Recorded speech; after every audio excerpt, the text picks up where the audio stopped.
So good morning, afternoon, or evening, dear listeners, depending on where you are right now.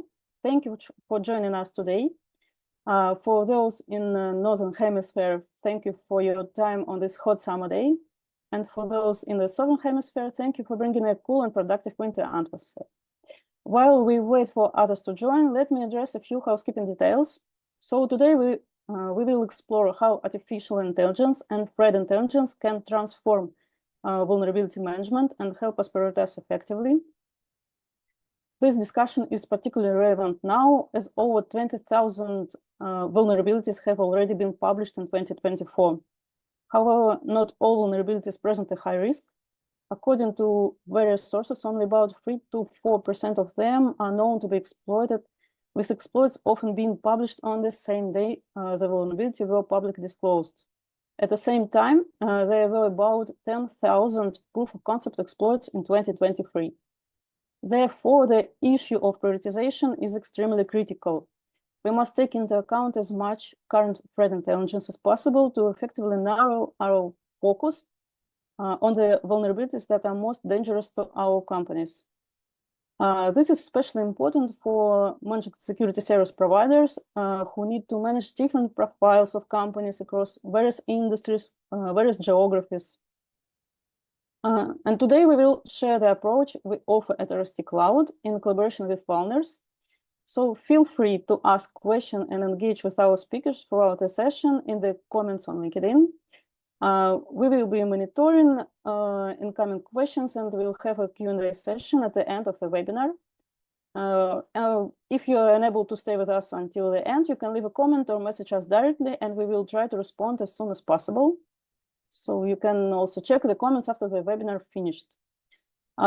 With that, I turn the floor over to Kir, CEO of Vulners, and Yuri, founder of RST Cloud, to guide you through our approach. So thank you. Hey, everyone. Nice to meet you. And let me capture the screen. Here we go. So what we are talking about today, the remediation. That's very, very, very tasty word. That's a word that is well known to any security team because it happens after identifying vulnerabilities. It's not just about knowing your weaknesses, but about making things better.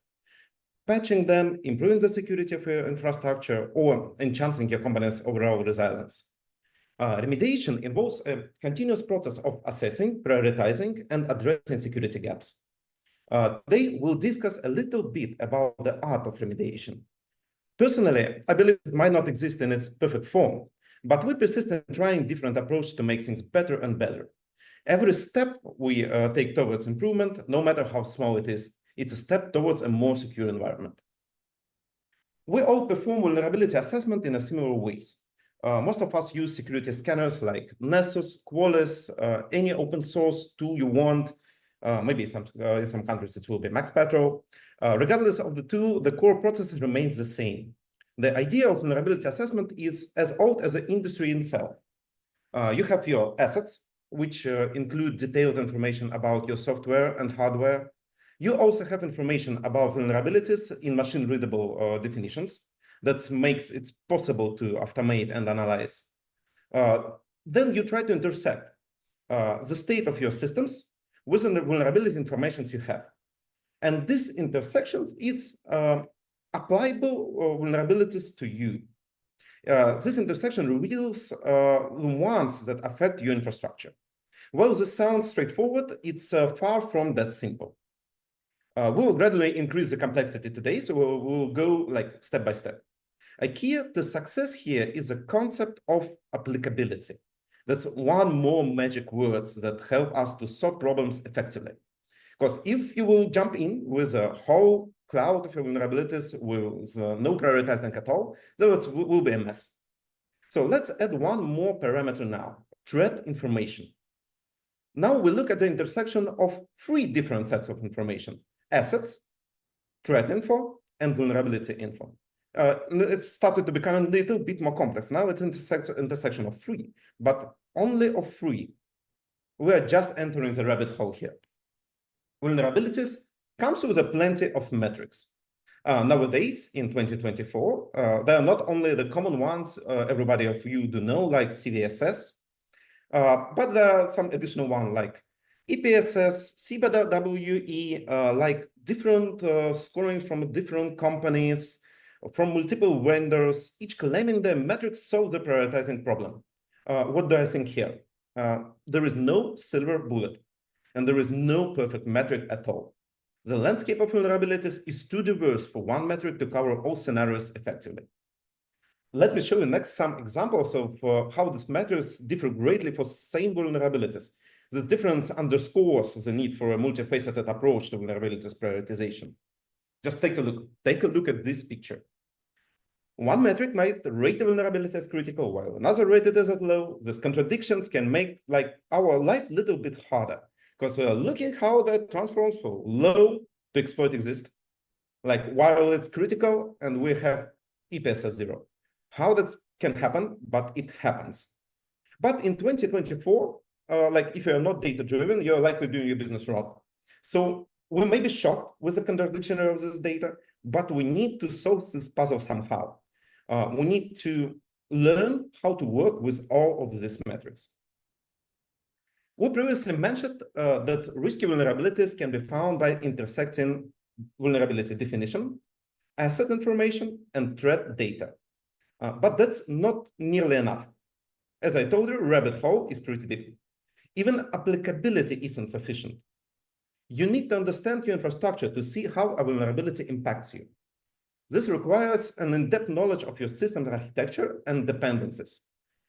The social factor also plays a role, influencing public perception and potential exploitation. For example, a CVSS 10 vulnerability might be insignificant if your host in your system is completely isolated, while a CVSS 5.6 in Microsoft Exchange could be a nightmare, keeping you up all night, keep just patching. I think most of you do know these realities. Even when the vulnerability released in some third-party product, it's critical one, but it cannot be exploited in any way. It's still CVSS 10, exploit do not exist. My God, CVSS is nearly not enough. External factors like active exploits in the wild or ongoing attacks, they also shift priorities. Now, sit back, relax, and let's simulate some scenarios. Imagine you're the CISO of a company, and you have identified all your vulnerabilities, some perfect scenario. It's time to solve the remediation planning puzzle. First, on this position, we have some good news. You know your assets very well. I hope so. If you do not know your assets very well and you are a CISO, leave this webinar and spend time working on asset management with your IT department. Don't waste your time now. But if you're good, you have dedicated teams for infrastructure and application vulnerabilities.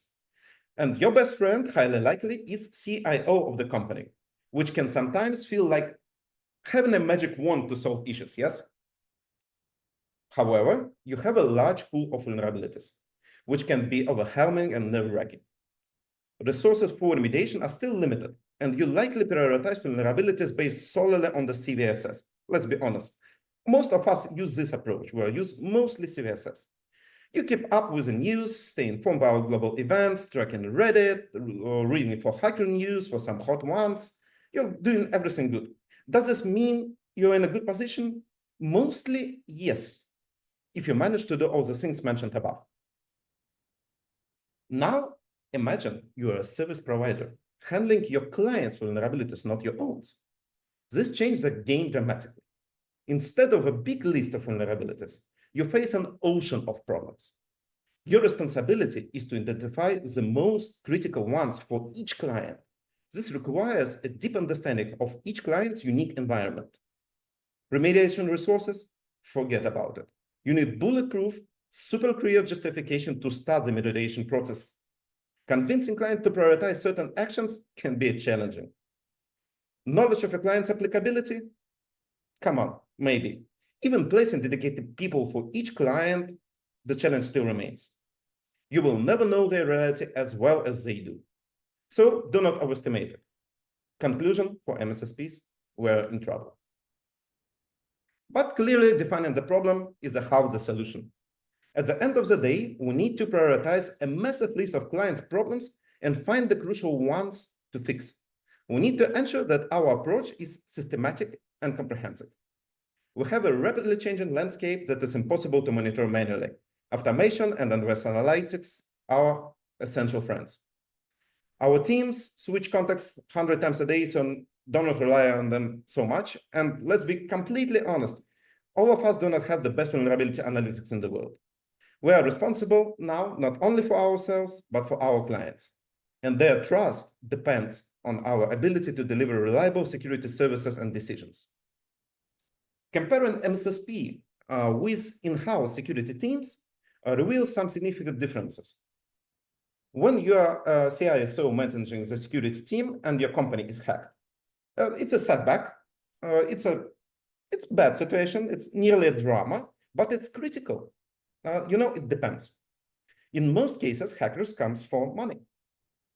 When they are hacking you, if it's not some straightforward attack that comes only to destroy you, most of them come in for money. The incident becomes just a paid lesson for you. The company is strengthening its security, follows security team recommendations, increasing the funds of the security team, and moves on. Sometimes they fire the CISO, but that's life. Yeah, so no drama at all. But when you're an MSSP and your clients get hacked because poor remediation planning you provided, oh my, that will be terrifying. Just imagine you didn't instruct your client to patch a critical vulnerability on the internet exposed server. Then it happens, a breach. The client blames you, your reputation suffers, you lose contracts, and you try to keep a poker face with a bad hand. The stakes are much higher, aren't they? But there is a good news. You've got a different impact on success. If you do your job well, it means revenue growth, more happy customers, and more clients seeking your protection. Success breeds success, leading just a positive feedback loop. The stakes works in reverse too. If you do your job smartly and well, you become a market leader driving business growth. Your expertise and reliability set you apart from competitors. Today, we're here to show you how we can help you with these challenges. We provide tools and strategies to enhance your remediation efforts, ensuring you stay ahead in this game. For those who have just joined, let me introduce myself once more time. My name is Kirill Markov. I'm the founder of Vulners. What is Vulners, you may ask? It's one of the world's largest security databases. It aggregates data from over 200 sources and standardizes their format for consistency. More important, Vulners interconnects these items, transforming the database from a simple table to a complex graph. The interconnected structure gives us possibility to create a scoring system with completely different approach than CVSS or other just content-related ones. In the bitter battlefield of remediation planning, we provide you one more weapon. The Vulners AI scoring based on the machine learning graph analysis. It's the thing that's changing the game completely. I will not dive too much in the technical details today, but still here it needs to be explained a bit. Our scoring is not only about analyzing the vulnerability descriptions. Yes, it's analyzing them too with machine learning, but it's much more. It looks how the links and dependencies, how the graph is changing in time, how fast the patch appears. If it appears fast, it's a sign to increase the score. Hacker News released the emergency announce, okay, make it higher. Or there was exploit appeared in a minute, maybe it's a critical one. So comparing to different other scores, this scores we are providing, it's not static. It's a dynamic indicator of the vulnerability severity.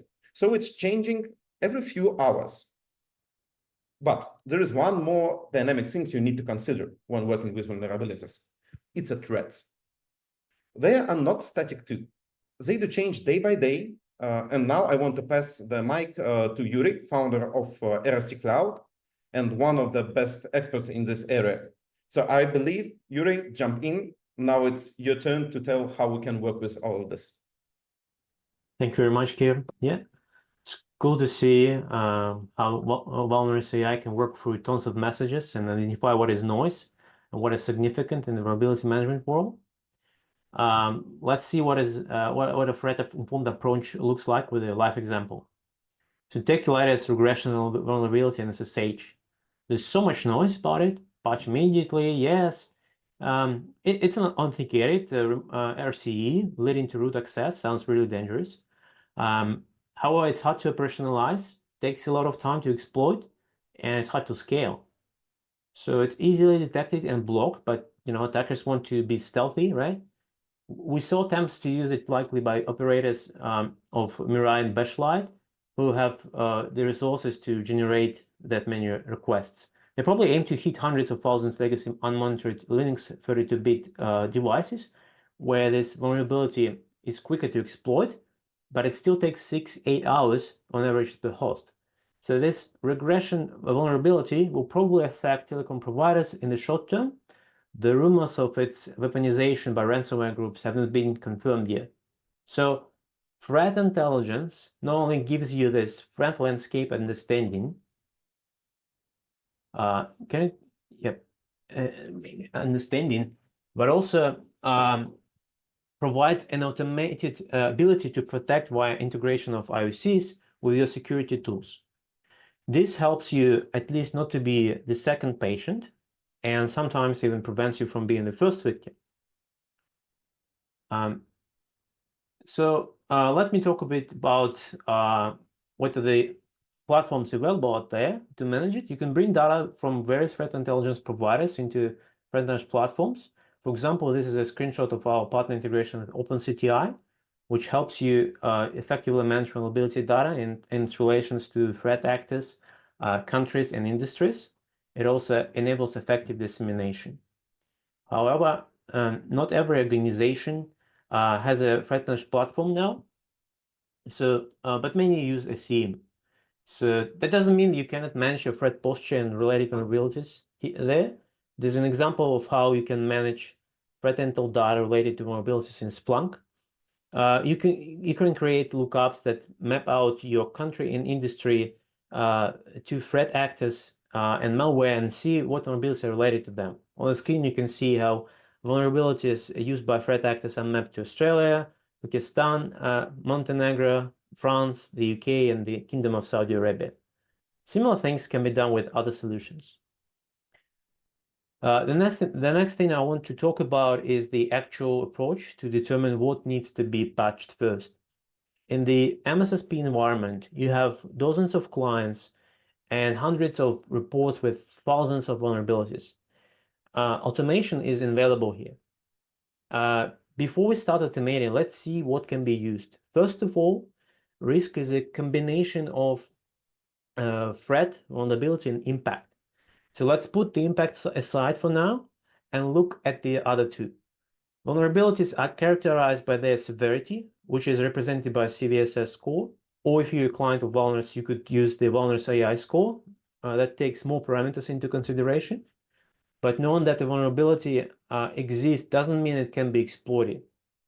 There's a great index available, it's called EPSS, that calculates the probability of vulnerabilities being exploited in the next 30 days. The higher this number, the more likely you need to react. This gives us a picture with this exploitable and the most severe vulnerabilities at the top right corner, the priority 1, high risks. These are to be patched first. The next step is to improve this approach and to use threat intelligence to adjust the probability score. This can make a P1 become a P3 or increase a P4 up to P1. If according to our threat landscape, we know that a certain vulnerability matches our threat profile, we should address it accordingly. So overall, the process looks like this. So we define what is the threat to our organization or our clients, considering the respective industries they operate in and geographies where the business is allocated. Then you map out the specific threats to create a pipeline that can deliver information about vulnerabilities to initiate the patching process. Ensure you have a feedback loop to continuously improve the process, often as usual. So what are the basics we can look at to create this threat profile? Assuming we have some history of previous incidents and attacks, we can use them to identify the class of threats of specific groups or malware. We will use data from threat intelligence providers to see who is targeting our industries and geographies. Also, don't forget about the business strategy, as your organization may need to expand to new countries or acquire another company that has faced specific incidents before. This threat modeling is an interesting piece of work, can be done by MSSPs themselves or with external help. Let's say in a hypothetical scenario, we identified three key threats and 5 threat actors we track as those that may impact our operations of our clients. We will use that knowledge to influence vulnerability prioritization. Okay, the next step is to build a pipeline. It can be a commercial product such as a SOAR tool, or even a script or flow-based programming tool, or other means of automation. The main idea is that to fetch the vulnerability list from the existing scanning tool, match it with the data from your threat intelligence platform, enrich it with the data from vulnerability intelligence companies such as Vulners, and then in the end, you have a number of tickets raised or automated upgrade jobs initiated, depending on existing IT processes, on assets, in patching windows, criticality, and so on. Okay, so the last step we need to take is to understand how we can actually calculate the risk score. So for example, you can use RST Cloud data and EPSS to address the threat component. You can use the Vulners AI score for the vulnerability component.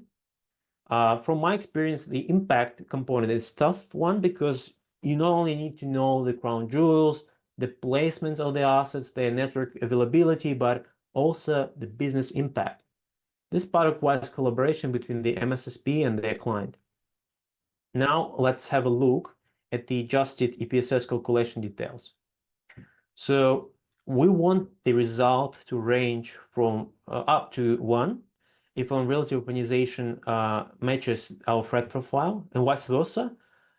Push it down to 0 if it's unrelated.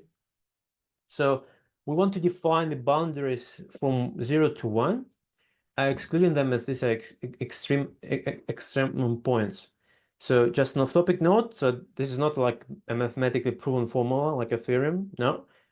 It's approximation based on experience and expertise in this security domain. So now how to calculate the CTI coefficient that's shown as tips here. Again, the formula provided is an example. You may want to develop your own or take this one, but this is given to illustrate the approach. In the basic scenario, you would want to at least to know, are the CVEs related to your geography at all? F1. Are these CVEs being spotted or used against companies like yours? F2. Or being weaponized by threat actors targeting you? F3. We can assign different weights to each of these contributing factors, but here for simplicity, we treat them all equally and represent them with a 1/3 multiplier. We also on purpose use 2 magic numbers, which may raise red flags for true mathematicians, but the idea is that sometimes EPSS is close to 0, and we need a good leverage to push it close to 1 to increase priority. That is why we have this big value here, 800. At the same time, not having information on the usage of CVEs doesn't mean they're not exploited.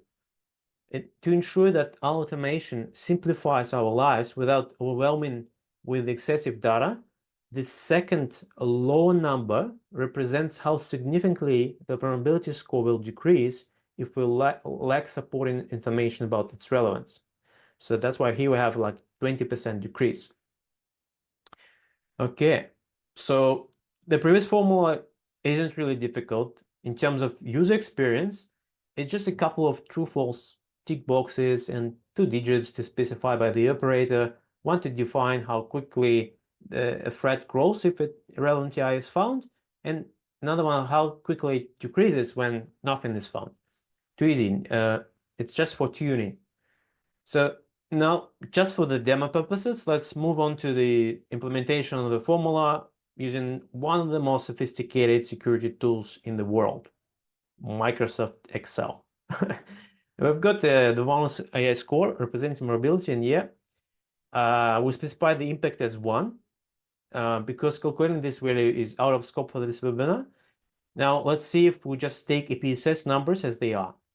I need to mention that EPSS is actually a great metric. It saves a lot of remediation effort and allows us to focus on things that really matter. You can check true positive, true negative, false negative stats on the first website. Amazing. However, we want to take one more step further to tailor CVEs to our threat profile. For example, we have a Chrome remote execution vulnerability that is not much exploited. You see it has a low EPSS score before it falls into P4, and then it's buried in the backlog. So on the other hand, Apache ActiveMQ is considered highly likely to be exploited in the next 30 days by EPSS, and it has a big score and gets a P1. Okay, good. So the next step is our automation tool maps the CTI data. Look at this green and red rectangles on the left, and the TI adjusted EPSS value is automatically recalculated by using the formulas shown a few slides before, and assuming that we have seen exploitation of vulnerability in the region, knowing that it is weaponized, and observing similar companies have fallen victim. So we're getting a big multiplier that brings the threat index score up. You see this adjusted EPSS column here.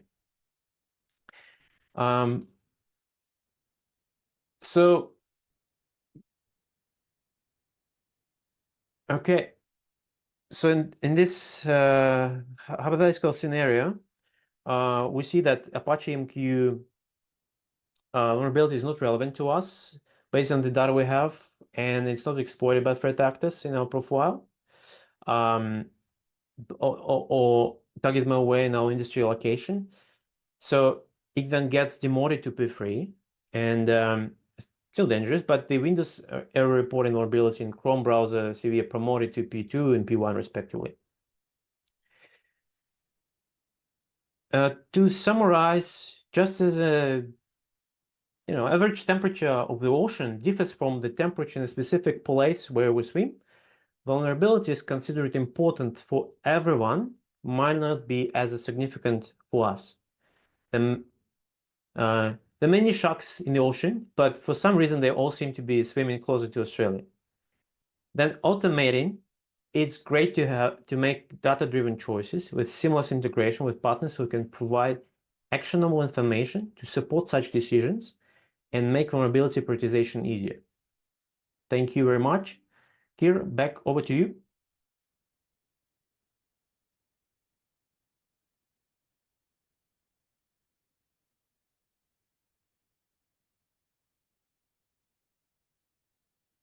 I think you're on mute. No. I'm just trying to capture the mouse of you. Oh, yeah, sorry. So let's summarize it a little bit. There is an impact on how efficient you can be when you're using these metrics. So turning back in early 2000s and the middle 2000s, prioritizing your remediation planning in any way that was good. So the guys like Tenable, they released a remediation tool years ago, and it's quite effective. It was.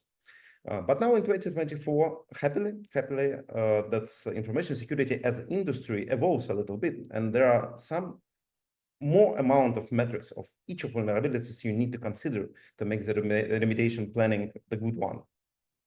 So don't hesitate to use them, but just the only the one thing I want to ask you today, do not ignore these metrics. I'm not telling now about using the particular ones that we are providing. The ones we are providing are good ones, but they are not the only. And to make the good process, to make it working in a good way, to keep your clients safe, you need to consider a lot of them. So select wisely, make your own formula, and make it as efficient as you can. You will save your time, you will save your clients, you will raise your funds, and everything will be good. The only mistake you can do now is use only CVSS. That's impossible in 2024. So I think that's it for today. Just a little dive in. We showed you just a very beginning of this rabbit hole. And hope so, maybe if you'll be interested in the future, we'll dive even deeply and show you all the amount of metrics and data that can be used to prioritize. Now you're just shown on the top of the iceberg, but the problem is much deeper. Believe me, this industry is broken for years. Thank you very much. Do you have any questions, Anna? I see that Antonio me check. asking, will the recording be available? Yes, it will be available. Cool. Yeah, the recording will be, of course, will be available, and it will be available for LinkedIn too. So I have the question: why do we need so lots of metrics? I'm sorry, but I think Kira's already explained why it's important to use all of them, so it can raise efficiency of the process. Okay, so thanks a lot for your insightful presentation, and dear audience, if you have any questions or need clarification on the topic we discussed today, please don't hesitate to reach out. Feel free to type your questions in the chat or just message us directly, and we will address them all. So thanks again to our experts for the great session, and thank you for your time and attention. So have a great day, and see you on the next webinar. Cheers. Thank you very much. Bye-bye. Thank you. Enjoy your day.